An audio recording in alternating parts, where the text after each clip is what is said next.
நம் வாழ்க்கையில் ஆபாசம் என்பது உடன் பிறந்தது.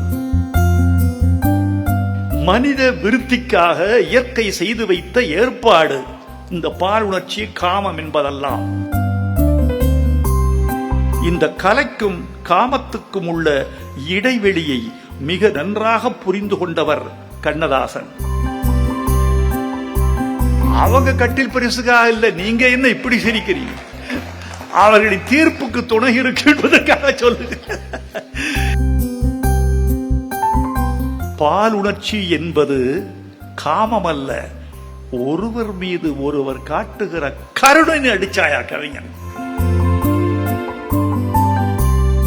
ஆண் பெண்ணை ஊற்றியும் பெண் ஆணை ஊற்றியும் தங்களை நிரப்பிக் கொள்கிற அத்வைதம்தான் காமம். சுற்றி 4 சுவர்களுக்குள் தூக்கமின்றி கிடந்தோம், சிறு துன்பம் போன்ற இன்பத்திலே இருவருமே நடந்தோம். கலை என்பது என்ன தெரியுமா? நீதியரசர்களுக்கும் ஒரு குழப்பம் இருக்கத்தான் செய்கிறது. ஆபாசத்திற்கும் கலைக்கும் என்ன வேறுபாடு என்று பார்த்தால், நம் வாழ்க்கையில் ஆபாசம் என்பது உடன் பிறந்தது. பாலுணர்வு என்பது மனிதனின் இரத்தத்திலும் ஜீன்ஸ்களிலும் அவனுடைய ஹார்மோன்களிலும் இருப்பது. மனித விருத்திக்காக இயற்கை செய்து வைத்த ஏற்பாடு இந்த பாலுணர்ச்சி, காமம் என்பதெல்லாம். இந்த பாலுணர்ச்சிக்கும் காமத்துக்கும் ஆபாசத்துக்கும் இருக்கிற எல்லை மிக மிக நுண்ணியது, மயிர் இழையனும் மிக்கது. அது நூலை விட சின்னது, மிக மெல்லிய சுவர்தான். அந்த சுவருக்கும் இந்த சுவருக்கும் உள்ள இடைவெளியில் இயங்குகிறது கலையும் காமமும். இந்த கலைக்கும் காமத்துக்கும் உள்ள இடைவெளியை மிக நன்றாக புரிந்து கொண்டவர் கண்ணதாசன். நான் காதல் என்னும் கவிதை சொன்னேன் கட்டிலின் மேலே. காதலன் சொல்றார், நான் காதல் என்னும் கவிதை சொன்னேன் கட்டிலின் மேலே. மனைவி திருப்பி அடிக்கிறா, அந்த கருணைக்கு நான் பரிசு தந்தேன் தொட்டிலின் மேலே. மிக முக்கியமானது, நான் காதலன்.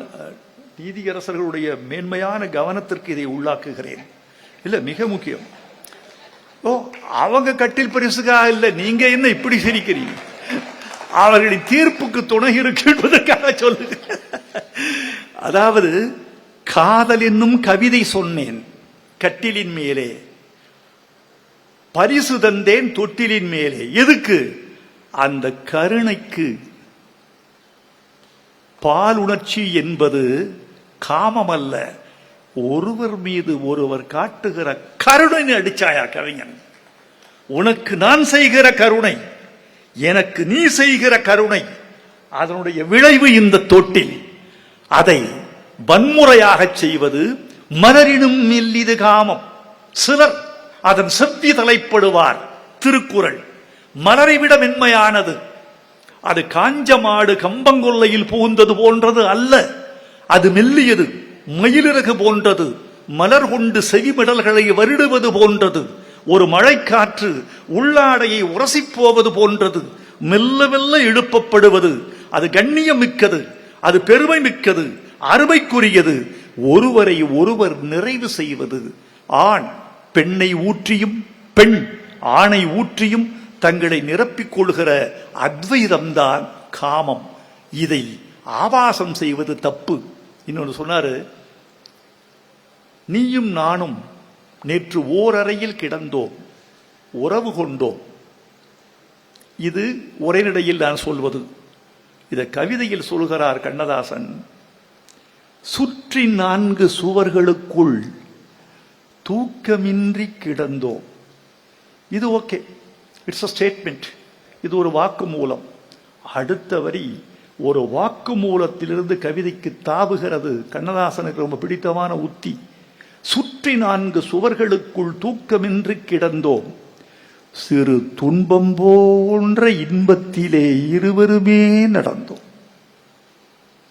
அந்த காதல் உணர்ச்சியை துன்பம் போன்ற இன்பம், இன்பம் போன்ற துன்பம், இப்படி இளைய தலைமுறைக்கு சொல்லிக் கொடுத்தால் அத்துமீறல்கள் வருமா? அவசரங்கள் வருமா? பாலியல் கல்வியை கூட நான் மிக மென்மையாக, பாலியல் காமமாக இருந்தால் அது தப்பு, விஞ்ஞானமாக இருந்தால் அது சரி. இது விஞ்ஞானமாக சொல்லிக் கொடுங்கள் பிள்ளைகளுக்கு. விஞ்ஞானத்தினுடைய உதவி கொண்டு இதை சொல்லிக் கொடுக்க வேண்டுமே தவிர வேறு அத்துமீறிய உறவுகளில் அல்ல. இது உடலியல் சம்பந்தமான ஒரு கல்வி என்றுதான் நான் கருதுகிறேன். இதை பாடலில் சொல்லிக் கொடுத்தவர், கவிதையில் சொல்லிக் கொடுத்தவர் கண்ணதாசன், வள்ளுவர், கம்பர், பாரதி, பாரதிதாசன், திருத்தக்க தேவர், இளங்கோவடிகள், காளமேக புலவர், ஒட்டக்கூத்தர், இந்த புகழேந்தி புலவன் போன்ற வழிவழி மரபில் வந்த புலவர் பெருமக்களெல்லாம் இதை நாகரிகமாகத்தான் இந்த மண்ணுக்கு சொல்லிக் கொடுத்திருக்கிறார்கள் என்று நான் நினைக்கிறேன்.